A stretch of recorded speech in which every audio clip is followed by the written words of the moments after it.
नमस्कार दोस्तों, मैं सुभाष शर्मा चंडीगढ़ से लाल किताब के ज्ञान में आपका स्वागत करता हूं। दोस्तों, आज हम समझेंगे कि हमने पूर्व जन्मों में ऐसे क्या कर्म किए। क्या हमारे कर्म अच्छे थे या बुरे थे? क्या हमारे इस जीवन में जो परेशानियां मिल रही हैं, क्या हमारे पूर्व जन्मों में जो गलत काम किए गए उनका फल तो नहीं मिल रहा है? क्या हमारी कुंडली से ये पता लग सकता है कि हमने पूर्व जन्म में कुछ अच्छे कर्म किए हैं या बुरे कर्म किए हैं? यही सब चीज़ों का भार हम अपने इस जन्म में लेकर पैदा होते हैं, यानी कि पूर्व जन्मों का कुछ ना कुछ हमारे जीवन पर असर रहता है और वही असर हमारे इस वर्तमान जीवन को कहीं ना कहीं प्रभावित करता है, कहीं ना कहीं उस पर अच्छे या बुरे प्रभाव लेकर आता है।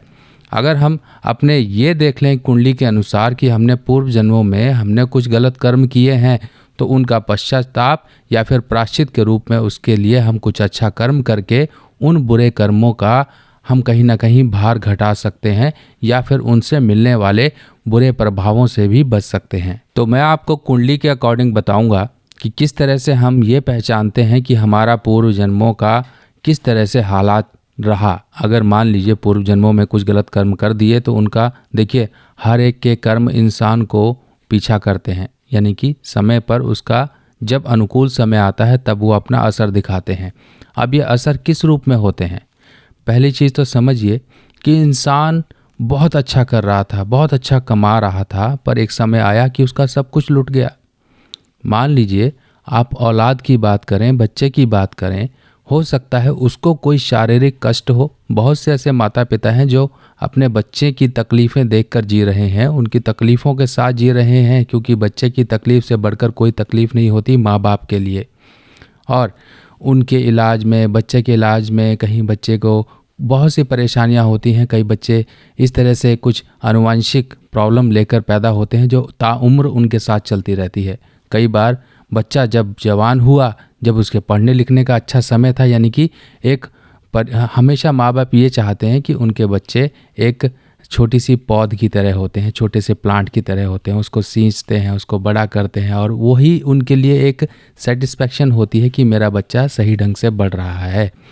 पर देखिए, हर एक की किस्मत में औलाद का सुख नहीं होता है, या कहीं ना कहीं बच्चा परेशानी में रहता है। आपने बहुत से लोग देखे होंगे जिनके बच्चे परेशानियों में रहते हैं, वो अपने इन्हीं चीज़ों में उलझे रहते हैं, इन्हीं से जूझते रहते हैं। अब यहाँ पर आपको कुछ ना कुछ तो ये समझ लेना चाहिए कि आपके ऊपर ये चीज़ें परेशानी मान लीजिए आ रही हैं, तो कुछ ना कुछ पूर्व जन्मों का ऋण तो होगा जिनका भुगतान आप कर रहे हैं।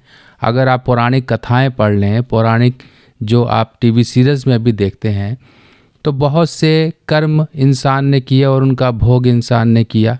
बड़े बड़े देवता धरती पर आकर अपने भोग कर कर गए, अपनी अपनी परेशानियों का भोग करके गए। बड़े बड़े राजा महाराजाओं ने किया, तो हम किस खेत की मूली हैं, हमें भी करना पड़ेगा।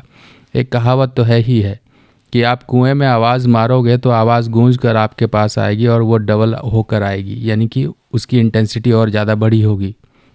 इसी तरीके से हमारे कर्म एक गाय के बछड़े की तरह हैं। जैसे गाय का बछड़ा अपनी माँ को ढूंढ ही लेता है या उसके पीछे पीछे लगा रहता है, उसी तरीके से हमारे द्वारा किए गए कर्म जाने अनजाने में जो भी हैं हमारे पीछे पीछे लगे रहते हैं और अनुकूल समय पर अनुकूल असर दे देते हैं।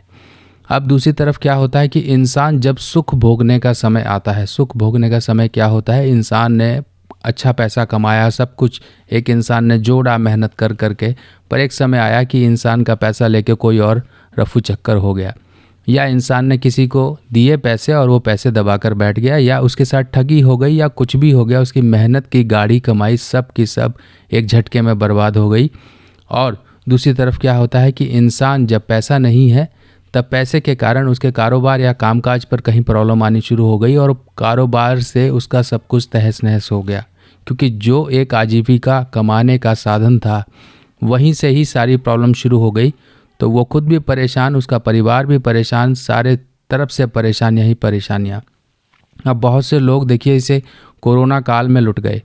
क्यों? उन्होंने बैंक के बड़े बड़े कर्जे लिए, उन्होंने काम धाम शुरू किया और बड़े बड़े ऑर्डर्स लिए, और बाद में जब उन्होंने सारा कुछ कर लिया तो कोरोना आ गया। अब कोरोना काल में काम धंधा चल नहीं रहा है, पैसे देने हैं, ईएमआई हैं, कहीं कुछ है कहीं कुछ है, ये सब झंझट इंसान के साथ लगे रहते हैं।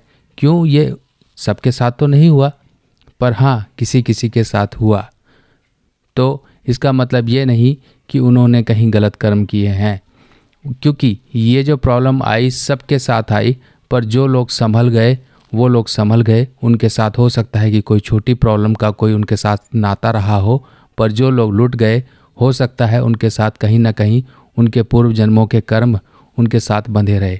आपने कई बार सुना होगा लोगों को कहते हुए, तू इसी जन्म में भोगेगा, तू इसी जन्म में भोगेगी, तूने ये गलत काम किया है, तेरे को देख इसका किस तरह से फल मिलेगा। ये क्यों कहा जाता है? हम कभी भी इस चीज़ का ध्यान रखिए कि पूर्व जन्मों यानी कि आपने जो इस जन्म में कर्म किए उनका भोग जरूरी नहीं कि आपको अगले जन्म में ही मिले। उनका भोग आपको इस जन्म में भी मिलेगा, उनका भोग आपको अगले जन्म में भी मिलेगा, कि डिपेंड करता है कि किस तरह का कर्म था और वो कितने जन्मों तक आपको आपके परिवार को परेशान करता रहेगा। तो आज मैं आपको एक बहुत ही इंपॉर्टेंट फैक्टर बताने वाला हूँ, जो कि आपको कुंडली से पहचान करने की बात बताने वाला हूँ। अगर हम पूर्व जन्म की बात करें, आपके पिछले जन्मों का लेखा जोखा, अच्छे कर्म जो होते हैं उनका लेखा जोखा रखने वाले ग्रह की बात करें तो वो होता है केतु। और जो आपने बुरे कर्म किए, जो भी गलत कर्म किए, उनका सबका लेखा जोखा रखने वाला होता है राहु। और जो इनके पास लेखा जोखा होता है, इसी के अनुसार सज़ा या परेशानी देने वाला ग्रह होता है शनि। अब इन्हीं 3 ग्रह के बीच में आपकी ज़िंदगी झूल रही है कि आपको कब कैसा समय, किस समय में आपको गलत फल मिलेगा, किस समय में आपको अच्छे फल मिलेगा। केतु आपके हमेशा आपके बचाव पक्ष में होता है, आपके अच्छे जो कर्म होते हैं उनका लेखा जोखा रखता है। यानी कि एक जज के सामने 2 वकील खड़े हुए हैं, एक तो आपका ऑपोजिट पार्टी वाला है और एक आपका खुद का वकील है। तो खुद का वकील आपका जो होगा वो केतु होगा। तो केतु जो आपके लिए आपके बचाव पक्ष में खड़ा होता है। इसी तरीके से जब भी हम कुंडली देखेंगे, 1 से लेके 6 घर, जो ये 6 घर होंगे, यहाँ तक ये घर कहलाएंगे पहले घर, और 7 नंबर से 12 नंबर तक जो भी ग्रह कहलाएंगे वो घर कहलाएंगे, वो बाद के घर कहलाएंगे। तो इसी तरीके से आपको समझ लेना है कि फर्स्ट हाफ सेकंड हाफ, यानी कि फर्स्ट हाफ पहले 6 भाव होंगे और बाकी के 7 वहाँ से लेके आगे के जो भाव होंगे वो बाद के घर कहलाएंगे। अब जब भी हमें ये समझना है कि केतु यानी कि हमारे जीवन में पुण्य कर्म ज़्यादा हैं कि पाप कर्म ज़्यादा हैं, तो केतु को सबसे पहले देखा जाएगा। अगर कुंडली में केतु पहले घरों में है, मान लीजिए पहले केतु आ गया, बाद में शनि आ गया, उसके बाद राहु आ गया, तो समझ लीजिए आपके जीवन में कहीं ना कहीं पुण्य कर्म हैं और उन पुण्य कर्मों का आपको ज़रूरी फ़ायदा मिलेगा। कई व्यक्ति ऐसे होते हैं पुण्य कर्मों की वजह से बड़ी बड़ी मुसीबत तो आती है पर वो निकल आते हैं, पर कई लोग डूब ही जाते हैं। इसी तरीके से जब भी आपने ये समझना है कि केतु आपका अच्छे पोजीशन में बैठा हुआ है, मान लीजिए पहले घर में, दूसरे घर में, तीसरे घर में, चौथे घर में, 5वें घर में केतु है, 6ठे घर तक केतु है, बाद में शनि है और फिर उसके बाद राहु है, तब इस केस में आपके पुण्य कर्म है। और जब पाप कर्मों की बात की जाती है तब पाप कर्मों को देखा जाता है जब मान लीजिए राहु पहले आ जाए, बाद में शनि आ जाए, फिर बाद में तो केतु ही आएगा। इस तरीके से राहु अगर पहले आ गया तब इस केस में ये पता लगता है कि पूर्व जन्मों का कुछ ना कुछ आपके ऊपर ज़्यादा भार है जो आपको इस जन्म में परेशानियां दे रहा है। अब पूर्व जन्मों की कर्मों की बात समझ ली, और पूर्व जन्म कैसा था वो आपका देखा जाता है 12वें भाव से। 12वां भाव जो कि आपके पिछले जन्मों के बारे में बताता है। 12वें भाव अगर मान लीजिए यहाँ पर कोई रद्दी ग्रह आ जाए, यहाँ पर खराबी हो जाए इस ग्रह की, तो पिछला जन्म कहीं ना कहीं कष्टों भरा होता है। अगर अच्छे ग्रह आ जाएं और साथ में उनकी जड़ों में अच्छे ग्रह बैठे हों, तब इस केस में पिछला जन्म काफ़ी आरामदायक होता है, इंसान अच्छा होता है, या फिर पिछले जन्म में कुछ अच्छे कर्म किए होते हैं। देखिए अच्छे कर्मों का ही हमें बचाव, एक तरीके से प्रोटेक्शन मिलती है। अच्छे कर्मों से ही इंसान बड़ी से बड़ी मुसीबतों से निकल आता है, ईश्वरीय कृपा मिलती है। आपने बहुत से लोग देखे होंगे जिसे कहा जाता है डूबते को तिनके का सहारा। इंसान को बड़ी से बड़ी मुसीबत से निकाल लेती हैं ये दैवीय शक्तियाँ। पर जो इंसान बदकिस्मत होते हैं, कहीं ना कहीं बुरे कर्मों का भार ज़्यादा होता है, तो इंसान अगर डूब रहा होता है तो ये समझ लीजिए कि उसके ऊपर और भार रख दिया जाता है। वो भार होता है उसके पिछले जन्मों के कर्मों का। अब आप समझ लीजिए कि कहीं ना कहीं हमारे ये जो कर्म है, हमारी कुंडली है, हमें ये सिखाती है कि भाई जो भी कर्म हमसे गलत हो गए, उन गलत कर्मों का कहीं ना कहीं किसी न किसी रूप में प्रायश्चित कर लो। अब प्रायश्चित करने के लिए आपको क्या करना है? सबसे पहले अपने अंदर वो एक टेंडेंसी जगाओ कि किसी का कभी फ्री का माल नहीं दबाना है। किसी को आपके द्वारा ऐसा दुख नहीं पहुंचना चाहिए कि उसका बड़ा नुकसान हो जाए। किसी को आपके द्वारा चोट या आप किसी को आहत मत करो। अगर आपने ऐसा किया तो वही कि आपने अपने बुरे कर्मों का भार बढ़ाना शुरू कर दिया। बैंक बैलेंस यानी कि पैसे जैसे हम जमा करते हैं उसी का ब्याज के रूप में हम पैसा लेते हैं, इसी तरीके से हमारे कर्म हैं। अगर हम अच्छे कर्म करेंगे तो अच्छे कर्मों का फल हमें अच्छे ब्याज सहित मिलेगा। अगर हमने बुरे कर्म किए तो आप जानते ही हैं किस रूप में, ब्याज के रूप में वो मिलेगा। अब हमने ये समझ लिया कि हाँ, कहीं ना कहीं ये परेशानियाँ हमारे पिछले जन्मों के कर्मों से जुड़ी हुई हैं। तो इस जन्म में अब अच्छे कर्मों को हमें तलाशना है कि किस किस रूप में करना है, कि हमारे पेंडिंग कर्मा जो गलत कर्म हैं वो हमें किस रूप में परेशान कर रहे हैं।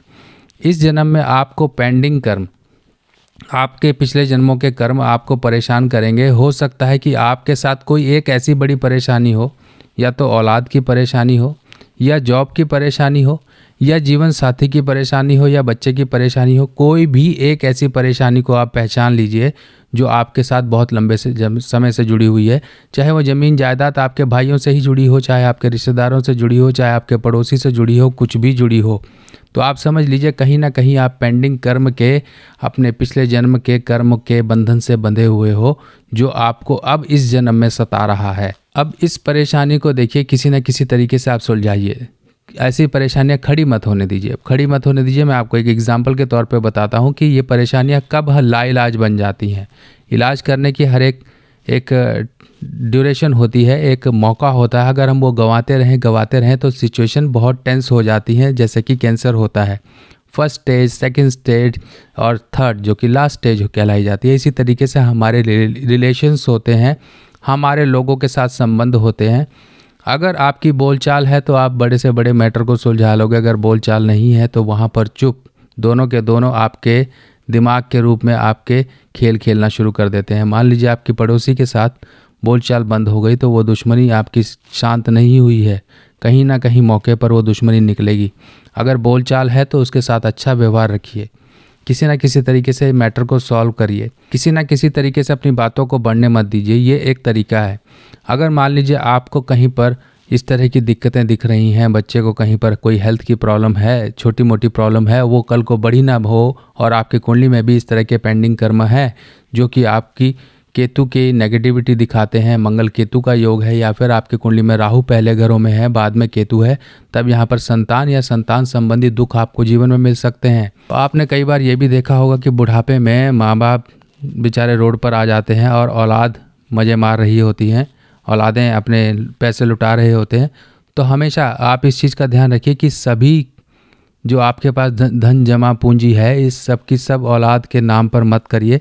अपने हाथ में भी कुछ ना कुछ रखिए, अपने आप को मजबूत रखिए कि बुढ़ापे में आपको इस तरह की सिचुएशन का सामना ना करना पड़े। क्योंकि जैसे कहते हैं लालने के पाँव पालने में ही दिखाई दे जाते हैं, इसी तरीके से आपको पहले ही लक्षणों को समझ कर अपने जीवन को डिपेंडेंट होने से बचाना है। ये कुछ प्रोटेक्शंस हैं। अब जो प्रोटेक्शन है, अगर आपने सावधानी, देखिए रोड पर भी साइन बोर्ड लगे होते हैं, इसी तरीके से हमारी कुंडली भी हमें साइन बोर्ड देती है कि हमें इन चीज़ों की तरफ थोड़ा सा सजग रहना है, थोड़ा सा प्रोटेक्टेड रहना है। अब दूसरा कंडीशन आता है कि मान लीजिए आपके बॉस से कहीं से परेशानी है, या फिर आपको स्त्री जाति से कहीं से परेशानी है, तो ये भी आपके पिछले जन्मों के पेंडिंग कर्म हैं जो कि आपको इस जन्म में परेशान कर रहे हैं। स्त्रियों से, आपके जीवन साथी से आपको कहीं पर फॉल्स एलिगेशन लग जाते हैं, कहीं बॉस आपके ऊपर बेमतलब के एलिगेशन लगाकर आपको बाहर कर देता है, या फिर आपके हमेशा उसके साथ 36 का आंकड़ा रहता है। तो ये सब परेशानियाँ इंसान के साथ ऐसे से जुड़ती रहती हैं। आप अपने रिलेशन को सुधारिए। सबसे बड़ा रिलेशन सुधारने का तरीका होता है बुध। बुध होता है आपकी ज़ुबान। ज़ुबान होती है जो कि बुध की अगर हम बात करें तो बुध का काम होता है कनेक्शन बनाना। अगर आप सही ढंग से कनेक्शन जोड़ लोगे, अपने बुध को सही ढंग से इस्तेमाल कर लोगे तो आपके कनेक्शन बनेंगे, नहीं तो कनेक्शन हमेशा टूटते ही हैं बुध के कारण, ज़ुबान के कारण। इसीलिए अपने कनेक्शंस को अच्छा रखिए, अपने जो बिहेवियर है, अपने कनेक्शंस हैं, इनको अच्छा रखिए ताकि आपके ऊपर कोई परेशानी ना आए। आपको परेशानी का अंदाज़ा पहले से ही लग जाए कि हाँ इस तरह की परेशानी है, कुछ है, क्योंकि बातों से बहुत सी चीज़ें जाहिर हो जाती हैं। अब हम बात करते हैं केतु को कैसे शुभ करें, राहु को कैसे शुभ करें और क्या क्या उपाय हो सकते हैं पेंडिंग कर्म के कुछ इनडायरेक्ट उपाय करने के। सबसे पहले तो हमें अपने बचाव पक्ष यानी कि वकील, जो आपका बचाव पक्ष का वकील है जो कि केतु है, उसको शुभ रखना है। उसको शुभ करने के लिए 2-3 तरीके हैं मोटे मोटे। पहला तरीका तो ये आता है कि केतु को बृहस्पति की मदद दी जाए।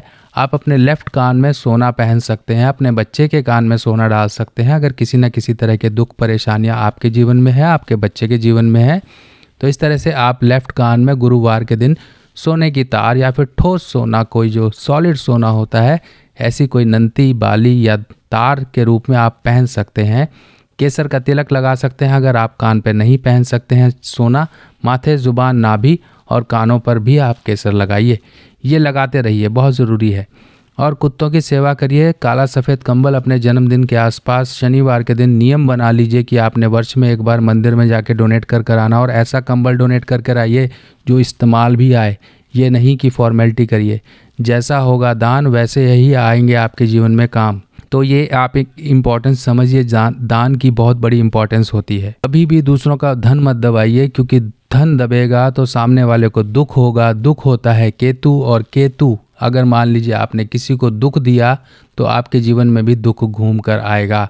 और कभी भी अपने जीवन के दुखड़े किसी और के सामने मत रोइए, क्योंकि ये मंदे केतु की निशानी है। कभी भी चुगली मत करिए, ना ही चुगली सुनने के आदी बनिए। अगर चुगली सुनते सुनाते हैं तो बृहस्पति और केतु दोनों का इसमें असर माना जाता है। चुगली करने वाला इंसान केतु मंदा होता है और चुगली सुनने वाला इंसान बृहस्पति मंदे वाला इंसान होता है।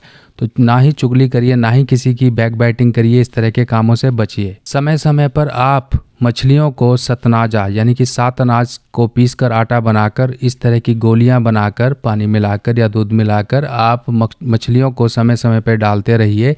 तो इससे भी आपका केतु शुभ होता है। और जब भी आपको लगे कहीं ना कहीं केतु के दुख हैं, आपका केतु खराब है, तो धर्म स्थान में समय समय पर आंवले का पौधा गुरुवार के दिन लगाते रहिए। वर्ष में एक बार भी लगाते रहिए। 2 पौधे कम से कम लगाइए और उनको बढ़ते हुए भी देखिए, उनका ध्यान भी रखिए कि वो बढ़ें। और इसके साथ साथ जिसकी कुंडली में भी मंगल केतु का योग है, अगर मंगल केतु का योग है, तब आपको लाल रंग का झंडा गोटा लगा हुआ, ये आपको धर्म स्थान में मंगलवार के दिन उनकी छत पर जाकर लगा कर आइए, गुंबद पर लगा के आइए, जैसे आपको सुविधा हो लगा कर आइए। अगर मान लीजिए ऐसा नहीं है, मंगल केतु का योग नहीं है, मंगल दृष्टि से संबंध में नहीं है, तब इस केस में लगेगा बृहस्पति यानी कि पीले रंग का झंडा और उस पर लाल गोटा। ऐसा झंडा आप जरूर धर्म स्थान में लगा कर आइए गुरुवार के दिन। ये करने से बृहस्पति के जो दोष हैं और साथ में गुरु के जो दोष हैं, साथ ही साथ केतु जो मंदा हो रहा है, ये आपके जीवन में सुधरना शुरू होगा। बाकी फाइनली जो एक दारोमदार आती है, वो आती है आपके अच्छे कर्मों के ऊपर। अच्छे कर्म करके ही आप पश्चाताप के रूप में अपने बुरे कर्मों को कम कर सकते हो और जीवन आनंदमय कर सकते हो। तो दोस्तों, बाकी आप सभी लोगों से रिक्वेस्ट है, ये वीडियो उन लोगों तक ज़रूर शेयर कर दीजिएगा जहां पर आपको लगता है कि ये वीडियो उनके काम आ सकती है, उनकी हेल्प कर सकती है। कहीं कोई परेशानी में है तो इन छोटे छोटे उपाय और सावधानियों को अपने जीवन में अपना के वो आगे बढ़ सकता है। बाकी और जानकारी के साथ मिलते हैं नई वीडियो में। तब तक के लिए अपने सुभाष भाई को आज्ञा दीजिए। नमस्कार।